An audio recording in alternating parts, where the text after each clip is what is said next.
Kita mulai mawon. Bismillahirrahmanirrahim. Assalamualaikum warahmatullahi wabarakatuh. Alhamdulillahirabbil alamin wassalatu wassalamu ala sayyidina Muhammadin as-sadiqil wa'dil amin. Rabbi shrah lana sudurana wa yassir lana umurana wahlul 'uqdatam min lisana yafqahu qawlana. Amin ya rabbal alamin. Alhamdulillah, puji syukur kehadirat Allah Subhanahu wa taala. Pada malam yang berbahagia ini kita masih bisa meneruskan pengajian kita dalam keadaan sehat walafiat. Dan hari ini tanggal 17 Ramadan, dan tanggal 17 Ramadan itu ada salah satu pendapat yang mengatakan bahwa Lailatul Qadar itu jatuh atau turun pada tanggal 17 Ramadan. Salawat dan salam kami aturkan kepada baginda Nabi Muhammad sallallahu alaihi wasallam yang kita harapkan syafaat, ya, dan yang kita perlu ikuti sunnah-sunnahnya. Meneruskan daripada pengajian kemarin, hadis yang masih berkaitan dengan berkata baik atau diam, kan, man kana yu'minu billahi wal yaumil akhir falyaqul khairan au liyasmut. Kemudian berkata dan seterusnya, man kana yu'minu billahi wal yaumil akhir falyukrim jarahu, man kana yu'minu billahi wal yaumil akhir, ya, falyukrim dhaifahu. Semalam kita sudah membincangkan berkaitan dengan perkara-perkara yang berkaitan dengan ucapan baik, ya, perkataan yang baik, yang berkaitan dengan lisan, okay? Yang berkaitan dengan lisan, dan kita sudah merujuk kepada 5 usul, 5 asas yang dijelaskan oleh Imam Al-Ghazali dalam kitab Minhajul Abidin. Menyambung pada pengajian semalam, kita masuk kepada bahagian yang kedua, yaitu adalah man kana yu'minu billahi wal yaumil akhir falyukrim jarahu. Barang siapa yang beriman kepada Allah dan kepada hari akhir, maka muliakanlah tetangganya. Maksudnya bagaimana? Bil ihsani ilaihi, kita berbuat baik, berbuat ihsan kepadanya. Terkadang ihsan itu lebih baik daripada adil. Adil itu kan meletakkan sesuatu pada tempatnya. Artinya memberikan sesuatu sesuai dengan apa kadarnya. Lah, ihsan ini boleh bermakna kita memberikan sesuatu yang lebih baik daripada asalnya. Contoh misalkan ada orang berbuat baik kepada kita dan kita berbuat kepadanya, itu boleh dikatakan sebagai adil. Namun ketika kita berbuat lebih baik kepada orang yang berbuat kepada kita, itu bisa diartikan dengan makna ihsan. Kalau kita kembali ke dalam makna ihsan dalam pengertian sebagaimana yang dinyatakan dalam hadis yang malaikat Jibril bersama Rasulullah itu kan, anta'buda ka'annaka tarahu fa illam tastati fa innahu yaraka. Kita beribadah seolah-olah kita melihat Allah, dan ketika kita tidak sanggup, maka kita bayangkan seolah-olah Allah melihat kita, yang pada akhirnya bisa menimbulkan sifat ikhlas dalam diri kita. Nah, ihsan kalau diartikan secara bahasa seperti ini, diartikan adalah kita berbuat baik kepada jiran. Maknanya ketika jiran berbuat baik kepada kita, tetangga berbuat baik kepada kita, maka sebaiknya kita berbuat lebih baik kepada mereka. Wa kafal adha anhu, dan kita mencuba untuk menolak perkara-perkara yang tidak baik berlaku kepada jiran kita, tetangga kita. Contoh misalkan menjaga, selalu melihat-lihat rumahnya, sekiranya rumahnya itu, atau ketika jiran tersebut itu tidak berada di rumah, okay? Kalau dia dalam keadaan kesusahan, kita mencoba untuk membantunya. Wa kafal adha anhu. Okay? Kemudian wabil busyra fi wajhihi, dan kita mencoba untuk memberikan rasa bahagia, okay?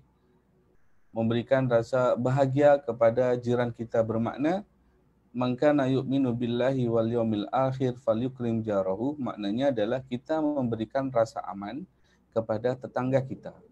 sehingga tetangga kita itu pun merasa selesa, merasa nyaman dengan kita, ya, melalui perbuatan-perbuatan kita yang baik dengan jiran tersebut. Nah, ini adalah salah satu perkara yang Rasulullah Shallallahu Alaihi Wasallam ingatkan kepada kita, karena ini dikaitkan dengan man kana yu'minu billahi wal yaumil akhir. Satu penekanan yang sangat ditekankan oleh Rasulullah kepada kita untuk kita lakukan. Qala Allah Ta'ala wal jari dzil qurba wal jari junub. Okay. Akni al-jar urfan, tetangga itu urfan ma bainahu wa bainahu duna arba'ina daron may ayujanibin kana min jawanibid dar. Yang dimaksud tetangga ini secara lumrahnya itu ya antara dirinya dengan tetangganya itu duna arba'ina daron, kurang daripada 40 rumah. 40 rumah yang ada di sekitaran rumah kita. Bagaimana rumah ke-5, rumah ke-6, rumah ke-7, ya. Ma bainahu wa bainahu duna arba'ina dahron. Ya, sekitaran rumah kita kurang daripada 40 rumah. Gitu. Anna rajulan ata Nabi sallallahu alaihi wasallam yashku ilaihi jaran lahu fa amara sallallahu alaihi wasallam ba'du ashabi ayunadiya ala inna arba'ina daron jarun. Ini berkaitan dengan batas di mana tetangga itu diambil kira. Rasulullah mengatakan ala inna arba'ina daron jarun. Sesungguhnya setiap 40 rumah itu tetangga. Artinya bermakna di sekitaran kita kurang lebih dalam 40 rumah dengan kita itu pun masih dikira sebagai tetangga kita. Kemudian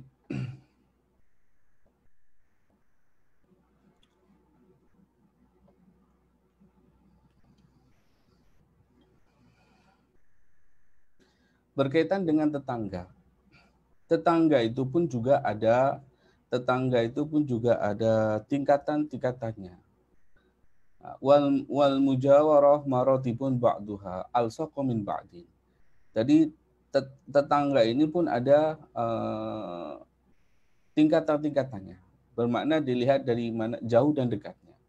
Adnaha az-zaujah wal qarib. Dan tetangga yang paling dekat dengan diri kita itu adalah keluarga kita, az-zaujah, istri kita, wal qarib, dan kerabat kita. Wa huwa al-murad bil jari dzil qurba fil ayah, dan inilah yang dimaksud dengan wal jaril dzil qurba fil ayah. Jadi tetangga itu pun ada tingkatan-tingkatannya, dan tingkatan yang paling dekat itu adalah ahli keluarga kita sendiri, yakni az-zaujah, wal qarib, dan kerabat kita. Kemudian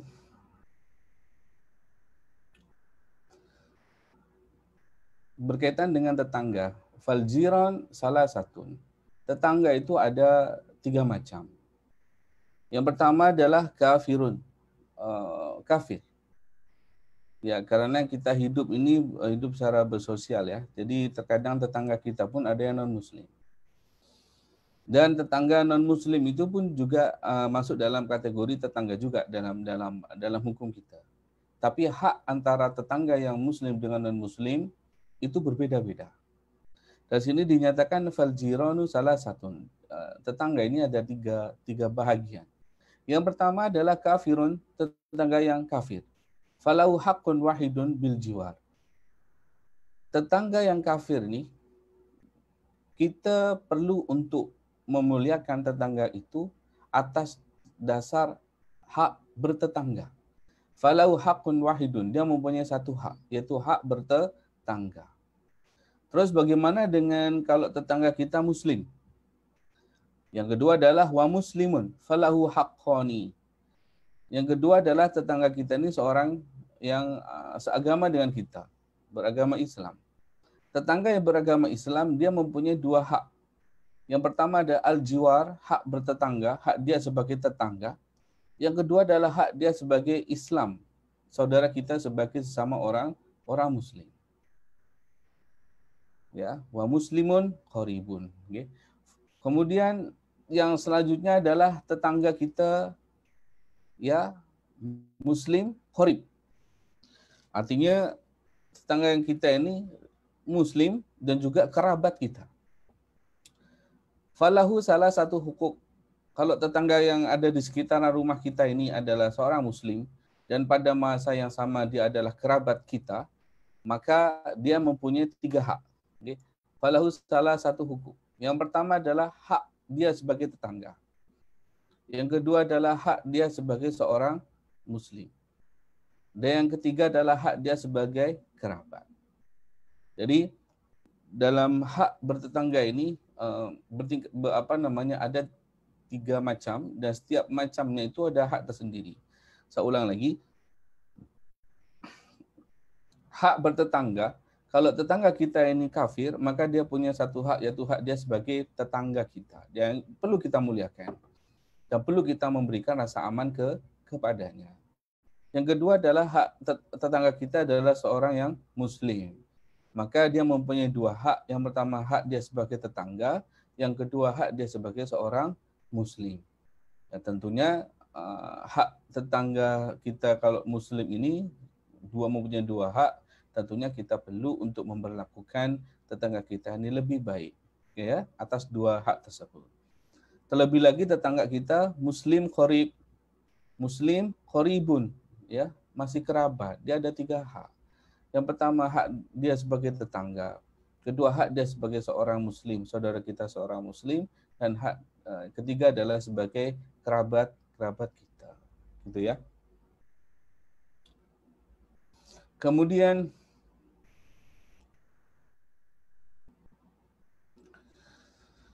sebagaimana diriwayatkan daripada Muslim, okay? Imam Muslim. Dari Abi Dzar radhiyallahu taala anhu qala, "Ausani Khalili sallallahu alaihi wasallam." Jadi Rasulullah sallallahu alaihi wasallam, "Ausani Khalili", lihat. Abu Dzar mengatakan, "Ausani Khalili." Khalil ini kekasih saya. Dari redaksi teks yang diutarakan oleh para sahabat, okay, menjelaskan, kita bisa nampak, kita bisa lihat bahwa Rasulullah Shallallahu Alaihi Wasallam di hati para sahabat itu luar biasa. Di sini Abi Dzar pun mensifati Rasulullah sebagai Khalili, kekasih saya. Okay, sangat cinta kepada baginda Nabi. Dia berpesan, idza tobahta mariqan fa'athirhu ma'ahu. Suman unzur ila ahli baitin min jironika. Okay. Artinya ketika kita memasak satu masakan, maka perbanyaklah. Kemudian kita lihat jiran-jiran kita. Ya, kita lihat jiran-jiran kita. Dan kita bahagikan sebagian daripada apa yang kita masak ini kepada mereka. Okay. Gitu. Oleh karena itu maka pada hari kiamat, sebagaimana diriwayatkan oleh Imam Al-Bukhari fil Adab, meriwayatkan bahwa kam min jarin muta'allikun bijarihi yaumal qiyamah yaqul ya Rabb hada akhlaqa babuhu duni famana'a ma'rufahu. Jadi pada hari kiamat itu nanti kita tahu bahwa ketika pada hari kiamat tersebut kita tidak mampu lagi untuk menambah amal ibadah kita. Sedangkan hari hisab perhitungan amal itu, ya, di hadapan kita. Dan api neraka itu sudah dihidupkan. Sehingga salah satu cara agar kita selamat, manusia itu selamat daripada api neraka, salah satu caranya adalah menuntut hak dia, ya, yang terzalimi. Dengan begitu maka dia bisa menambahkan amal kebaikan dia. Karena dia sudah tidak bisa mengerjakan amal-amal ibadah lagi. Maka salah satu caranya adalah dia menuntut hak, ya, ke atas orang lain.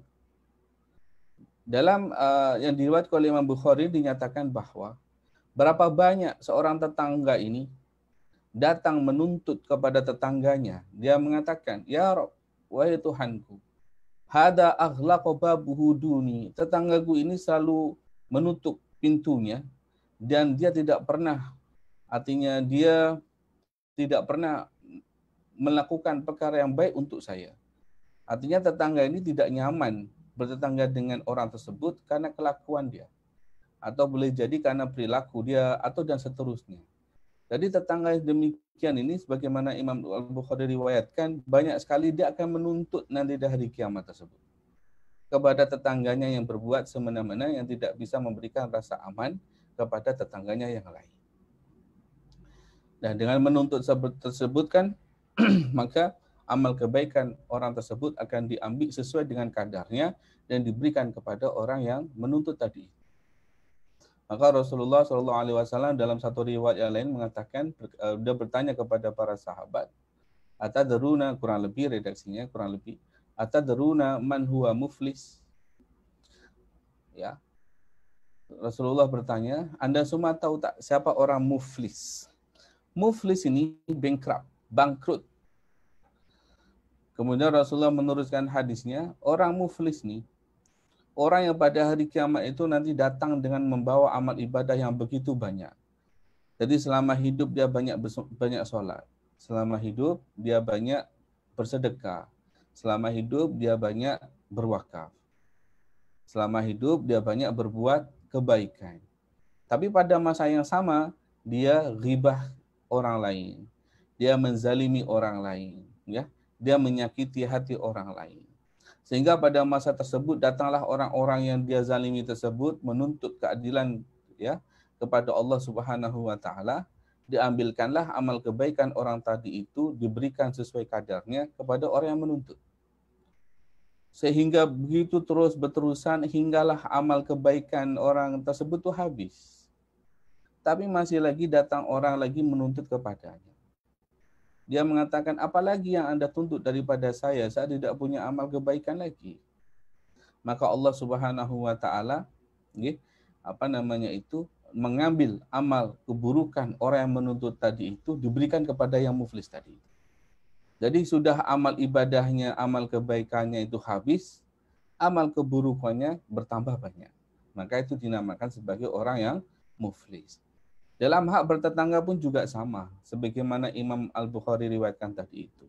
Kam min jarin muta'annikun bijarihi yaumal qiyamah yaqulu ya Rabb hada aghliq babuhu duni famana'a ma'rufahu. Ini tetangga saya ini selalu menutup pintunya, selalu menutup tidak pernah memberikan kebaikan selama bertetangga ini dengan saya. Begitu ya. So, jadi kita berhati-hatilah. Kemudian seterusnya, wa man kana yu'minu billahi wal yaumil akhir falyukrim dhaifahu. Barang siapa yang beriman kepada Allah dan hari akhir, falyukrim dhaifahu. Memuliakan tetamunya, tidak pandang baik tetamunya itu al-ghani, ya, orang kaya, wal fakir, atau orang yang fakir. Begitu. Bagaimana kita memuliakan tetamu kita? Ya kita memuliakan dia sebaik yang kita bisa mampu. Dengan memberikan kemudahan dan memberikan apa-apa yang mereka butuhkan sebatas kemampuan yang kita miliki. Ya datang ke rumah kita, bertetamu di rumah kita, ya kita coba untuk lakukan yang terbaik untuknya sebatas kemampuan kita. Apa yang kita ada kita hidangkan, apa yang ada kita hidangkan. Dan insya Allah barokahlah orang kalau banyak memuliakan tetamunya tersebut. Kalau kita lihat para ulama-ulama kita ini, ketika ada orang bertetamu itu sangat luar biasa penghormatan mereka kepada tetamunya tersebut. Gitu. Kemudian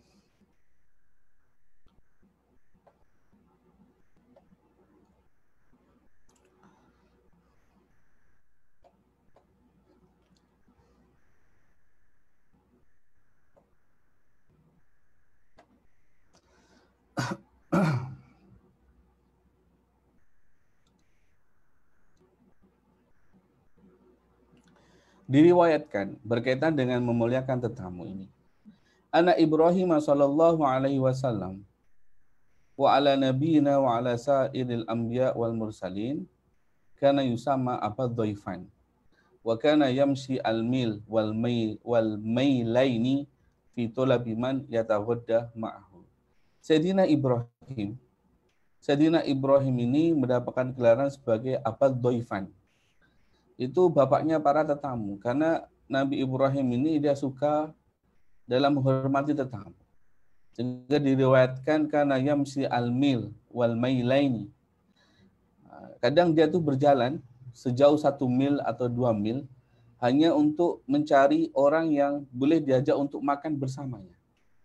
Hanya untuk diajak makan bersamanya. Karena begitu pemurah hatinya Nabi Ibrahim ini, sehingga dia selalu mencoba untuk memuliakan tetamu. Bahkan untuk makan pun dia mencari orang yang boleh diajak untuk makan bersamanya. Itu oleh karena itu dia mendapatkan gelaran Abad Doifai.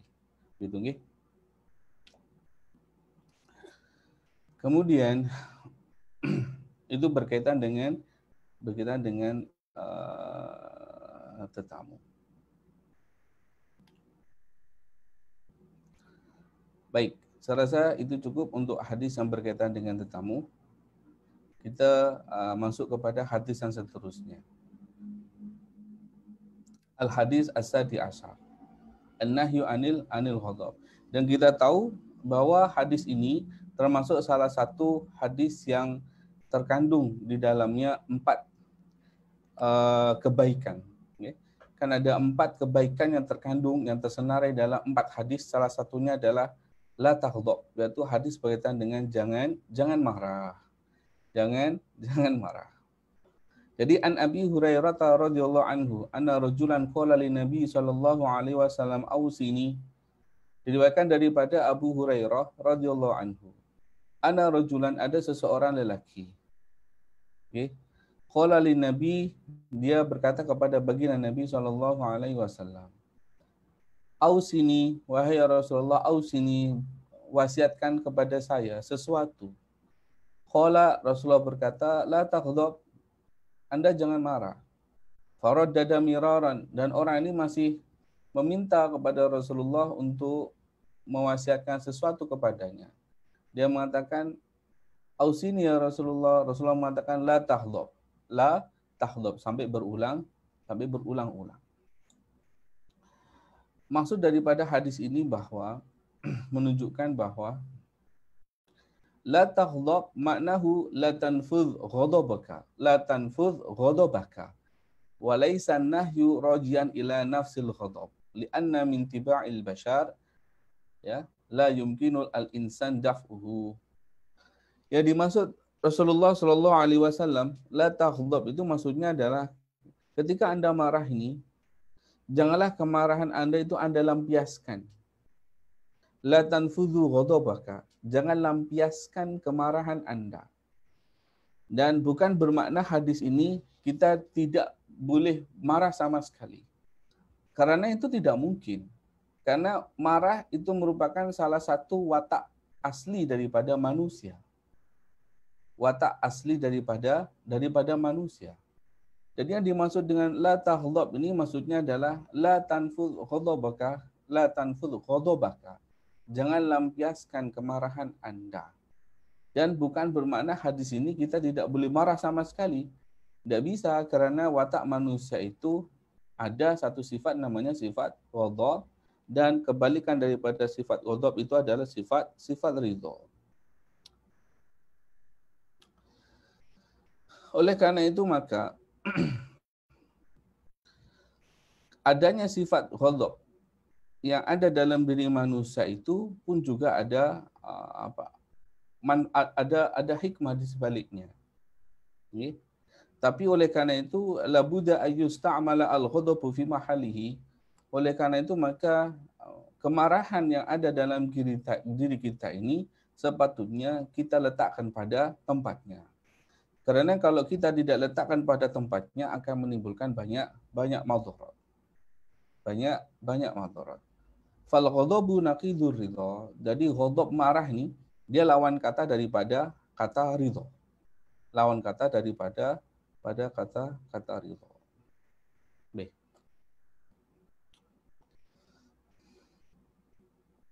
Oleh karena itu maka Rasulullah SAW banyak berwasiat kepada para sahabat ini berkaitan dengan perkara jangan marah. Kita lihat di sini. Ja'a rajulun ila Nabi sallallahu alaihi wasallam, ya Rasulullah alimni ilman yuqarribani minal jannah wa yub'iduni minan nar. Ada seorang sahabat ini bertanya kepada Rasulullah, ya Rasulullah, ajarkan saya satu ilmu yang boleh mendekatkan saya kepada surga dan boleh menjauhkan saya daripada neraka. Rasulullah mengatakan, la taghdab walakal jannah. La taghdab walakal jannah. Anda jangan marah dan walakal jannah, dan bagi Anda adalah surga. Dan sifat marah ini, ini merupakan datang daripada syaitan. Wa qala sallallahu alaihi wasallam, dalam hadisnya Rasulullah mengatakan, innal ghadaba minasy syaitan wa inna syaitana khuliqa min nar. Wa innama yudfi'un nara al-ma'u. Fa idza ghadaba ahadukum falyatawadda. Dan Rasulullah mengajarkan kepada kita bagaimana cara agar kita ini boleh memadamkan atau meredam kemarahan kita. Seperti yang saya nyatakan, yang dimaksud la taghdab ini adalah jangan kita la tanfudh ghadabaka, jangan lampiaskan kemarahan kita. Dan Rasulullah memberikan beberapa cara. Salah satunya Rasulullah mengingatkan kepada kita bahwa innal ghadaba, sesungguhnya kemarahan itu minasyaiton, datang daripada syaitan. Wa inna syaitana khuliqa min nar, dan syaitan itu diciptakan daripada api. Wa inna ma yudfi'un nara al-ma'u, dan kita tahu bahwa api itu boleh padam dengan air. Oleh karena itu, fa'idha ghadaba ahadukum falyatawadda. Kalau kita ini sedang marah, maka kita ambillah wudu. Kalau kita sedang marah, kita ambil wudu. Dan karena marah itu adalah daripada syaitan, maka kita perlu membaca doa, yaitu a'udzubillahi minasyaitonir rajim. Ini beberapa cara kita untuk meredam kemarahan kita. Selain daripada itu, diriwayatkan daripada Abu Dzar Al-Ghifari, qala lana Rasulullah sallallahu alaihi wasallam, idza ghadaba ahadukum wa huwa qa'imun falyajlis. Rasulullah mengajarkan kepada kita bagaimana cara kita untuk bisa meredam kemarahan kita. Yang kedua adalah ketika kita sedang marah, wa huwa qa'imun, dan dia sedang dalam keadaan berdiri, falyajlis, maka duduklah. Jadi kalau kita sedang keadaan marah ya, karena kemarahan itu kan datang daripada hati. Hati ini apa bahasanya itu? Membara, mendidih hati kita ini sehingga memberikan efek kepada seluruh anggota badan kita. Kemudian mata kita menjadi merah, ya, wajah kita menjadi merah, seolah-olah kita ingin melampiaskan, meletupkan sesuatu dari dalaman kita. Kita mencari satu pelampiasan. Dan seolah-olah kalau kita sudah melampiaskan itu seperti sudah plong, sudah lega. Tapi hakikatnya itu kemarahan tersebut datang daripada setan. Karena ketika orang itu melampiaskan kemarahan dia kepada sesuatu yang tidak benar, maka yang terjadi adalah kerusakan, mafsadah. Dan yang akhirnya hanya ada penyesalan. Gitu. Tukaran, tidak sabar, memukul kawan dia, kan? Dah plong, dah lega, dah memukul. Tahu-taunya dilaporkan polisi, mendapat hukuman. Jadi seperti itulah. Maka Rasulullah banyak mewasiatkan kepada kita la taghdab. Kalau kita sedang dalam keadaan marah dan kita berdiri, duduk. Atau kita melihat kawan kita marah, kita ajak dia duduk. Duduk saja. Fa in dhahaba anhu al-ghadab, kalau duduk dia sudah hilang kemarahan dia, wa illa falyadtaji', kalau dia masih belum hilang kemarahan dia, disuruh dia tidur miring. Suruh tidur saja. Yalah, mungkin dalam keadaan tidur itu dia masih memendam kemarahannya. Tapi insya Allah lama-lama selepas dalam butuh waktu, mungkin selepas dia dalam beberapa saat, hilanglah kemarahan tersebut. Oleh karena itu, waqala Isa alaihi salatu wasalam li Yahya bin Zakaria.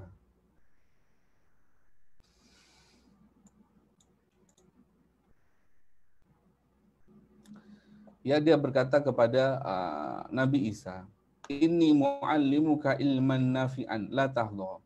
Saya mengajarkan satu ilmu yang bermanfaat untuk Anda. Apa itu? La tahdha, jangan marah. Jangan marah. Gitu, gitu. Ini berkaitan dengan kemarahan. Kita lihat dalam kitab Fathul Mubin, dikarang oleh Ibnu Hajar Al-Haytami berkaitan dengan hadis ini. Kalau kita melihat dari hadis ini, kita melihat daripada sudut pandang yang lain. Rasulullah Shallallahu Alaihi Wasallam, ketika ada orang bertanya, kan tadi ausoni Rasulullah, apa tadi hadisnya itu? Dia mengatakan, ausoni qala la taghdab. Wasiatkan kepada saya Rasulullah berwasiat la taghdab, tidak puas hati. Bertanya lagi, wasiatkan kepada saya Rasulullah mengatakan la taghdab sampai berulang-ulang. Kalau kita lihat daripada sudut pandang yang lain dari makna la taghdab, kita bisa melihat bahwa kebalikan daripada sifat la taghdab, tidak marah ini merupakan bentuk salah satu wujud daripada akhlak yang baik. Orang yang tidak marah menunjukkan orang tersebut pemaaf. Kemudian orang tersebut akalnya punya sifat namanya al-khilm. Al-khilm ini adalah ketika akal itu bisa menguasai nafsunya, bisa menguasai emosinya. Itu namanya al-khilm. Jadi ketika amarah itu sedang membara dan akal bisa mengawal nafsunya tersebut, maka dinamakan al-khilm. Jadi kebalikan daripada sifat ghadab ini, ketika Rasulullah mengatakan la taghdab, ini boleh mengandungi makna yang lain. Bermakna Rasulullah berwasiat kepada kita beberapa perkara. Yang pertama adalah kita mesti bersifat pemaaf. Al-karam, bersifat mulia. Al-khilm, seperti tadi itu ketika akal mampu mengawal nafsu dan amarah. Wal haya, kita perlu punya sifat malu. Kalau kita marah di depan orang kan bagaimana kita ya malu kan. Kalau marah dilampiaskan bagaimana dia tidak tahu malu. Wat tawadhu'. Yang dimaksud saya di sini adalah kemarahan yang tidak diletakkan pada tempatnya. Karena kalau kemarahan diletakkan pada tempatnya itu boleh. Itu nanti saya jelaskan di bawah insyaallah. Wat tawadhu', punya sifat tawadhu', rendah hati. Wal ikhtimal, punya sifat mampu menanggung beban. Wakaful adha, mampu untuk menahan mencelakakan orang lain.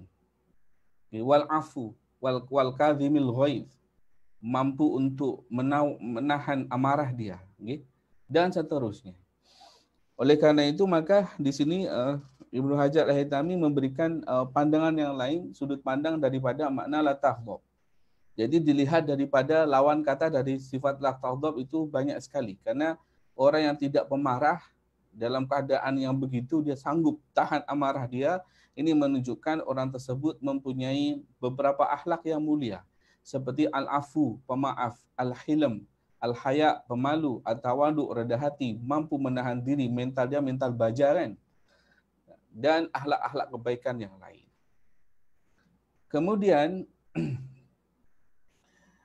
kemungkinan arti daripada la taghdab kedua ini adalah seperti yang tadi saya nyatakan, ay la tanfudh ghadabaka. Bermakna janganlah kita lampiaskan kemarahan kita. Janganlah kita lampiaskan kemarahan kita. Perlu saya ingatkan kembali yang dimaksud la taghdab ini bukan bermakna kita tidak boleh marah sekali.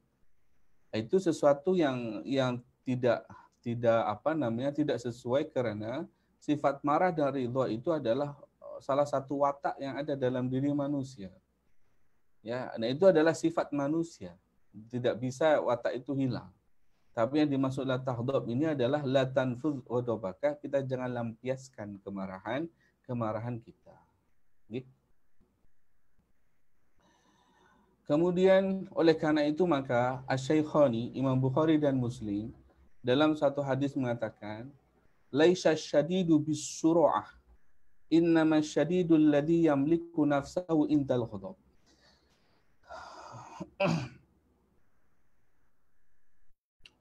Orang yang kuat itu bukan orang yang ahli dalam bergulat. Bergulat ya, surah. Orang yang kuat itu adalah bukan orang yang menangan. Menangan itu apa? Yang ahli, yang selalu menang dalam bertarung. Gulat, entah gulat atau duel atau bertarung. Itu bukan orang yang kuat. Innama syadidul ladzi yamliku nafsahu indal ghadab. Orang yang kuat itu adalah orang yang mampu menahan dirinya ketika dia dalam keadaan marah. Itu baru orang kuat. Okay. Wa akhraja syaikhani, Rasulullah mengatakan laisa syadidu bisur'ah. Orang yang kuat itu adalah bukan orang yang petarung, artinya orang yang mampu mengalahkan lawan dia. Tapi orang yang kuat itu adalah orang yang mampu mengawal amarah dia ketika dia dalam keadaan bodoh, ya, gitu. Kemudian Ibnu Hajar Al-Haytami dia melihat lagi bahwa kemungkinan la taghdab ini yang ditanyakan oleh orang tersebut itu adalah karena orang itu bertanya berkali-kali, faraddada sa'il alaihi miraran, yaqulu ausani ya Rasulullah, berikan saya wasiat ya Rasulullah. Wa ka'annahu lam yaqna biqaulihi la taghdab, fatulaba wasiya ablaghu minha wa anfa. Falam yazidu sallallahu alaihi wasallam wa a'adaha lahu haitsu qala lahu saniyan wa salisan la taghdab. Kemungkinan yang ketiga bahwa ketika orang tersebut bertanya dan meminta wasiat kepada Rasulullah tentang satu perkara, kemudian orang itu tidak berpuas hati sehingga bertanya untuk kali kedua, kali ketiga, dan Rasulullah Shallallahu Alaihi Wasallam itu menjawabnya sampai kali kedua, kali ketiga. Ini tambihan lahu bitikrariha ala azimi naf'iha wa umumihi. Ini menunjukkan bahwa pengulangan kata la taghdab yang diucapkan oleh Rasulullah Shallallahu Alaihi Wasallam itu menunjukkan bahwa perkara itu sangat besar yang perlu diambil berat dan perlu diperhatikan oleh setiap orang. Gitu nggih. Kama qala lahu Al-Abbas radhiyallahu taala anhu, "Allimni du'aan ad'u bihi ya Rasulullah." Ya. Qala lahu Al-Abbas radhiyallahu anhu, dia berkata, "Allimni du'aan ad'u bihi ya Rasulullah." Dia meminta Rasulullah satu pengajaran, "Allimni." Ajarkan kepada saya satu doa yang saya berdoa dengannya ya Rasulullah. Faqala salillahu al-afiyah fa'awiduhu miraran. Dan Rasulullah mengatakan, mintalah Allah al-afiyah fa'awiduhu miraran. Dan Al-Abbas ini bertanya lagi, berulang lagi. Faqala lahu ya Abbas ya amma Rasulullah salil afiyata fid dunya wal akhirah. Mintalah al-afiyah di dunia dan di akhirat. Fa innaka idza u'tiyatil afiyah u'tiyat kullu khair. Karena sesungguhnya ketika seseorang itu diberikan al-afiyah, maka dia hakikatnya diberikan semua kebaikan. Jadi menunjukkan pengulang-ulangan Rasulullah ketika menyebut la taghdab yang ditanyakan oleh orang yang bertanya tadi itu menunjukkan akan kepentingan dan besarnya manfaat daripada perkara la taghdab, jangan marah, sebagaimana Al-Abbas ini ketika dia meminta satu pengajaran kepada Rasulullah, kama qala lahu Al-Abbas radhiyallahu ta'ala anhu, alimni du'aan ad'u bi Rasulullah salillahu al-afiyah, mintalah pada Allah al-afiyah. Tapi dia bertanya lagi, Rasulullah menjelaskan salillahu al-afiyah, salil afiyah fid dunya wal akhirah, mintalah afiyah fid dunya wal akhirah. Karena siapa yang diberikan afiyah di dunia, barang siapa yang diberikan al-afiyah, maka hakikatnya dia diberikan semua kebaikan. Kemudian seterusnya kila yahtamilu annahu sallallahu alaihi wasallam alima min hadar rajul kathratul ghadab fa khassahu bihadhil wasiyah. Dan kemungkinan yang ketiga, ketika Rasulullah sallallahu alaihi wasallam mengulang-ulang perkataan la taghdab, ada yang mengatakan bahwa sesungguhnya Rasulullah Shallallahu Alaihi Wasallam itu tahu bahwa orang yang bertanya itu adalah orang yang tidak bisa mengawal kemarahan dia. orang yang selalu marah-marah. Oleh karena itu ketika dia meminta wasiat kepada Rasulullah, Rasulullah hanya mewasiatkan satu perkara saja, la taghdab. Dia minta lagi, la taghdab, jangan marah. Dia bertanya lagi, dikasih lagi jawaban la taghdab. Gitu. Dalam riwayat yang lain, ma yab'uduni min ghadabillah. Apa yang sesuatu yang boleh menjauhkan saya daripada kemarahan Allah Subhanahu wa taala. Qala la taghdab, jangan marah. Dalam riwayat yang lain, ana rajulan qala li Rasulillah sallallahu alaihi wasallam. Berkaitan dengan hadis ini ya, banyak riwayat. Dalam riwayat yang lain ada mengatakan ada seorang lelaki ini datang kepada Rasulullah, dia bertanya, "Ya Rasulullah, ausini wala takthur alayya." Ya Rasulullah, berikanlah saya wasiat yang cukup, artinya yang tidak panjanglah, yang senang saya untuk kerjakan. Qala murni bi amrin wa uqalliluhu aliyya ka'aqiluhu. Artinya berikan saya wasiat yang senang, ringkas, yang boleh saya ingat selalu. Rasulullah mengatakan la taghdab, jangan marah. Dalam riwayat yang lain, alimni syai'an a'ishu bihi finnas wa la takthur alayya. Ajarkan saya sesuatu tersebut aku boleh gunakan sebagai bekal hidup bersama manusia, yang senang untuk saya ingat dan senang untuk saya lakukan. Rasulullah mengatakan la taghdab, jangan marah. Dalam riwayat yang lain, qultu ya Rasulullah ausani qala la taghdab. Ausani qala la taghdab. Fa fakartu khina qala Nabi. Kemudian ini berkomentar, saya berpikir ketika Nabi SAW banyak berwasiat tentang perkara la taghdab, boleh diambil rumusan bahwa fa'innal ghadaba yajma'u syarru kullu. Boleh diambil kesimpulan bahwa kemarahan artinya semua perkara yang buruk itu terkumpul dalam satu perkara, yaitu adalah sifat marah. Semua keburukan itu terkumpul dalam satu perkara, yaitu adalah kemarahan. Oleh karena itu maka wa min thamma qala Ja'far bin Muhammad radhiyallahu taala anhuma, dia mengatakan al-ghadabu miftahu kulli syarr. Kemarahan itu merupakan miftah, kunci dari setiap perkara yang tidak baik. Kan kita lihat banyak sekali mafsadah atau perkara-perkara yang tidak baik berlaku disebabkan karena sifat marah. Wakila Ibnul Mubarak, dikatakan Ibnu Mubarak yang mengatakan ijma' lana husnul khuluq fi kalimatin. Berikan saya, kumpulkan saya husnul khuluq. Apa? Akhlak yang baik dalam satu kalimat. Berikan saya satu kalimah yang terdapat di dalamnya itu semua akhlak-akhlak yang baik. Ibnu Mubarak mengatakan tarkul ghadab, ya. Tinggalkan sifat marah. Anda jangan lampiaskan kemarahan. Jadi dalam perkara-perkara yang seperti ini, bisa kita simpulkan sebagaimana tadi disimpulkan bahwa al-ghadab miftahu kulli syarri. Kemudian kalau kita melihat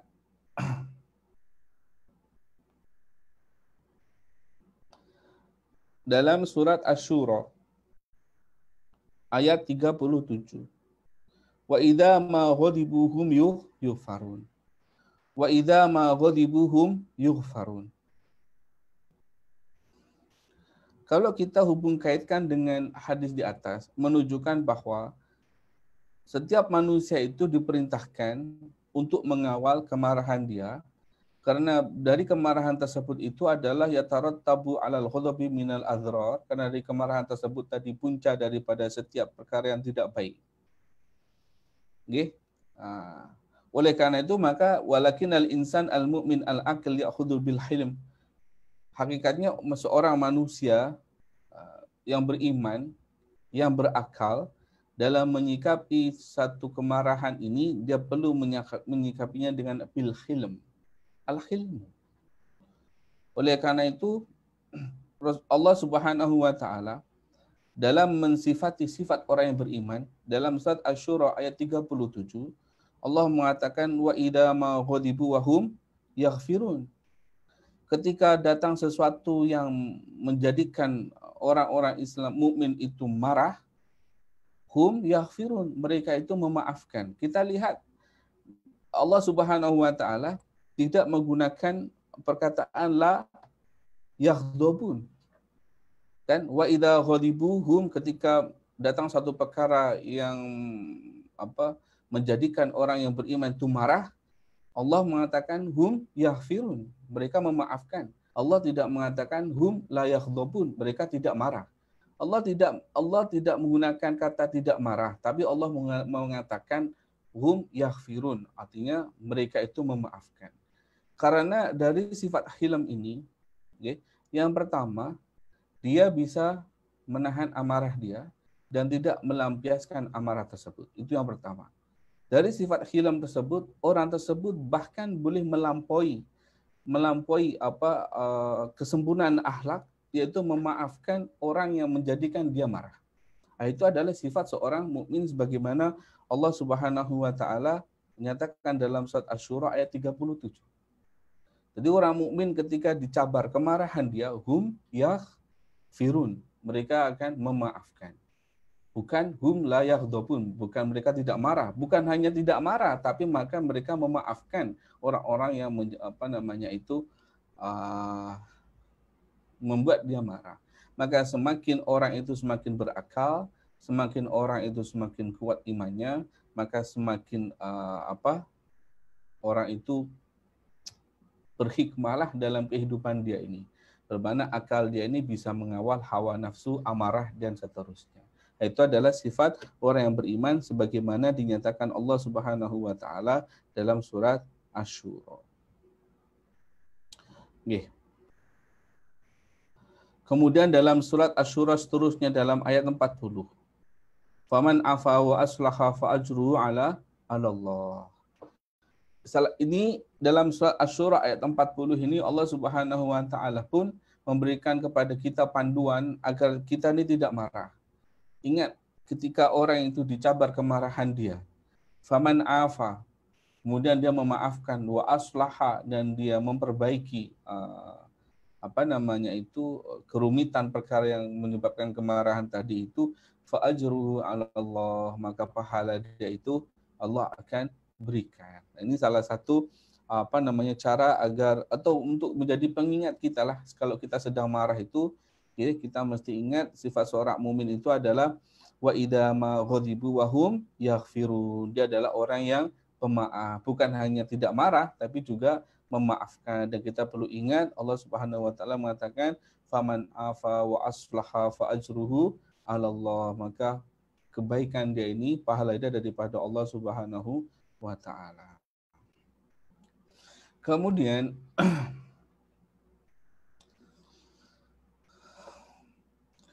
dalam satu riwayat, anna rajulan qala li Sulaiman sallallahu ala nabiyina wa alaihi wasallam.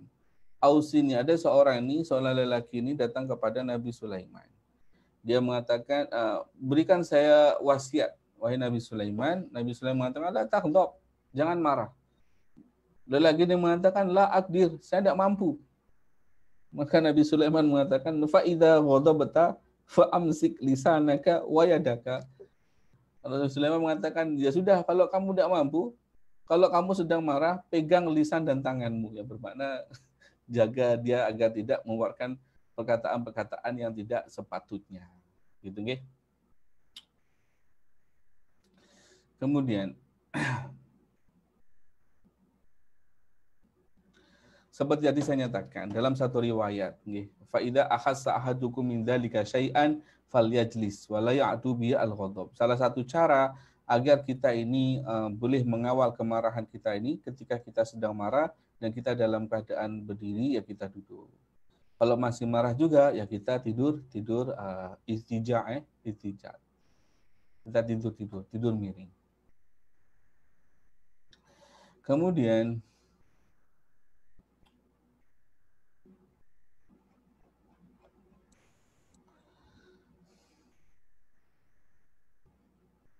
ada beberapa selain daripada perkara-perkara yang dinyatakan di atas.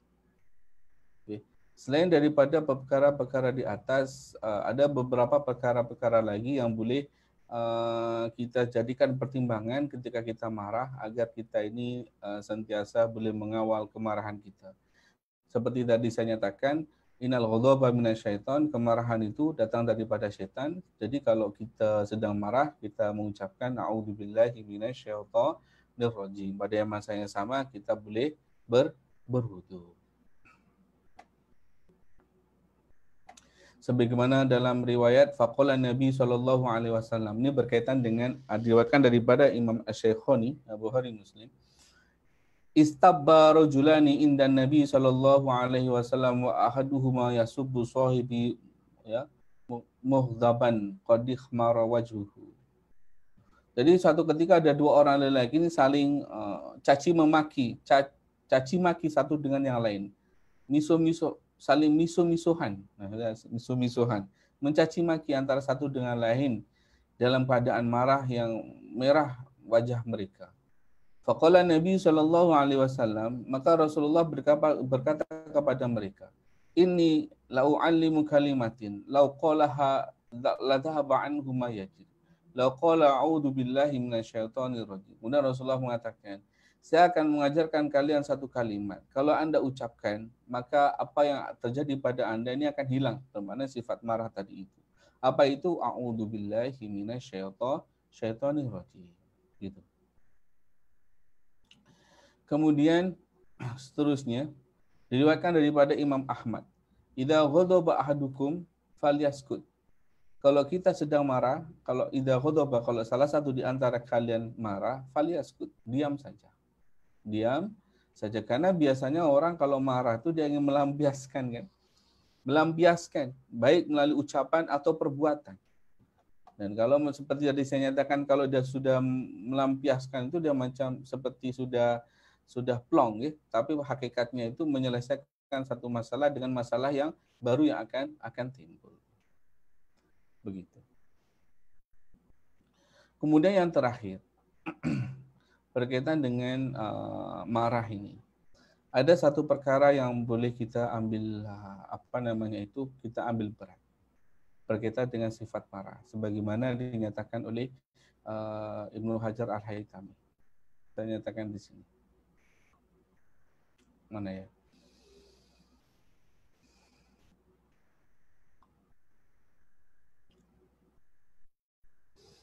Ini dia. Falyahdhar. Ibnu Hajar berpesan, falyahdhar al-insan minad du'a ala nafsihi au ahlihi au malihi indal ghadab. Fa innahu rubbama yusadifu sa'atan ijaba fa yustajabu lahu. Hati-hati. Ya, kita semua mesti ambil hati-hati. Ketika kita sedang dalam keadaan marah, jangan kita mendoakan diri kita, keluarga kita, harta kita sebab kemarahan kita. Contoh misalkan orang sedang marah. Ketika sedang marah dia berdoa, lebih baik saya mati sekarang. Waktu kemudian ternyata itu adalah waktu dia berdoa itu adalah waktu yang mustajab, ya, masa-masa yang mustajab, ya diijabahi, matilah dia. Atau dia mendoa karena dia marah dengan istrinya, dia mendoakan misalkan, buruklah muka kamu nanti. Akhirnya ketika dia berdoa itu jatuh pada waktu yang ijabah lah, nanti istrinya mukanya buruk kan dia menyesal.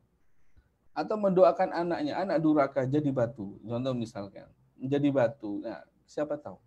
Oleh karena itu maka falyahdhar al-insan minan du'a ala nafsihi au ahlihi au malihi indal ghadab. Hati-hati ketika kita dalam keadaan marah, baik kita diam saja.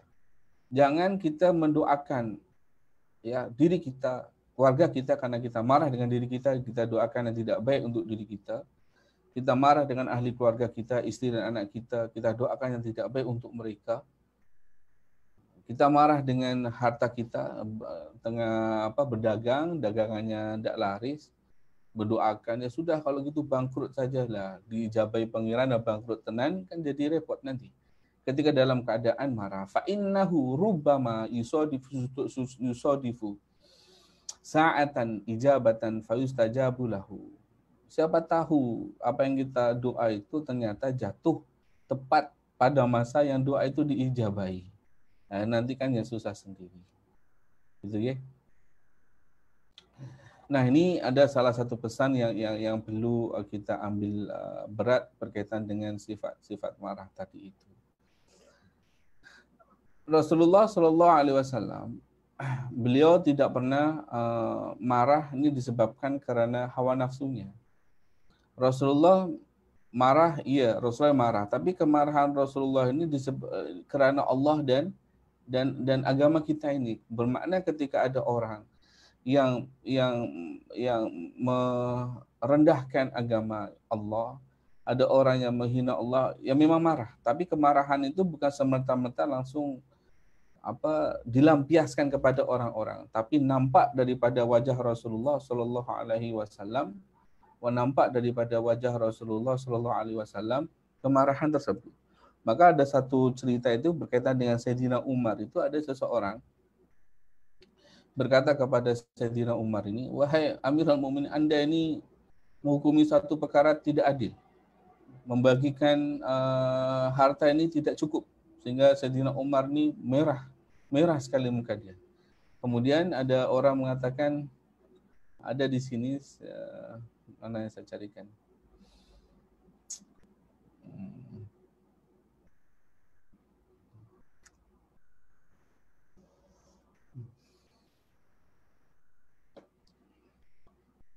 Sebentar.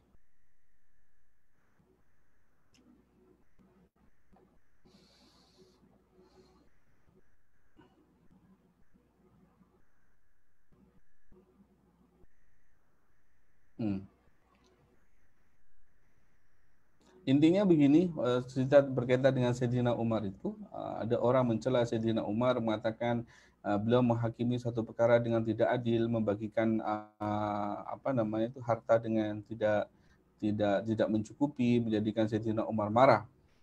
Tapi Sayyidina Umar tahan amarah dia, dan ada salah satu sahabat mengatakan, wahai Umar, wahai Amirul Mukminin, mereka ini adalah orang-orang yang jahil. Sayyidina Umar mengatakan, ya, mereka adalah orang yang jahil, yang tidak tahu. Jadi sahabat ini juga mempraktiskan, melaksanakan, mengaplikasikan apa yang diwasiatkan Rasulullah Shallallahu Alaihi Wasallam dalam ini dia.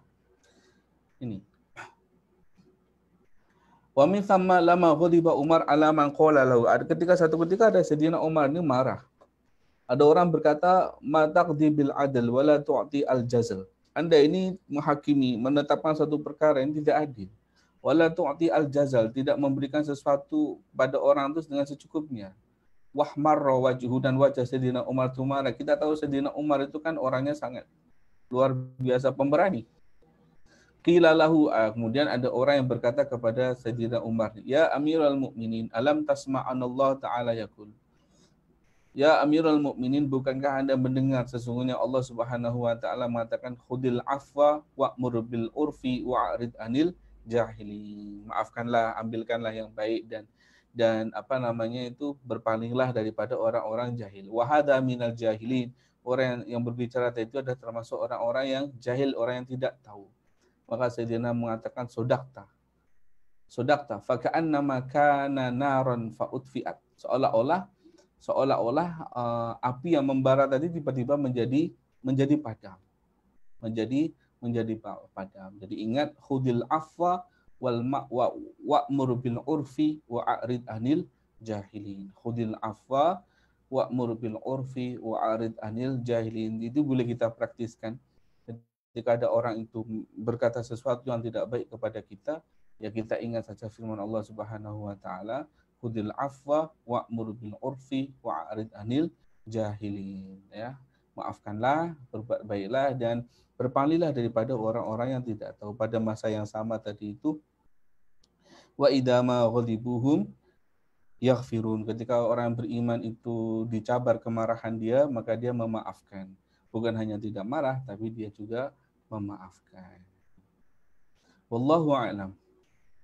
Saya cukupkan pengajian untuk hari ini berkaitan dengan hadis yang berkaitan la taghdab ini. Hadisnya luar biasa yang boleh kita jadikan panduan dalam diri kita, karena manusia ini pastilah pernah marah ya, pernah marah itu sesuatu yang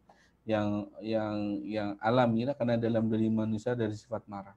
Tapi bagaimana kita ini mengarahkan kemarahan kita ini pada perkara yang positif ya. Rasulullah mengatakan la taghdab nggih, ay la tanfudh ghadabaka, jangan lampiaskan kemarahan kamu. Dan beberapa cara untuk agar kita boleh meredam amarah kita ini tadi sudah saya nyatakan, dan saya nyatakan juga beberapa hadis dan beberapa pendapat para ulama. Wallahu a'lam. Saya cukupkan sampai sini dulu. Selepas ini saya akan lihat kalau ada pertanyaan, saya akan jawab insyaallah. Subhanakallahumma wa bihamdika asyhadu an la ilaha illa anta astaghfiruka wa atubu ilaik. Bismillahirrahmanirrahim. Wal 'asri innal insana lafi khusr illa alladziina aamanu wa 'amilus solihati wa tawasaw bil haqqi wa tawasaw bis sabr.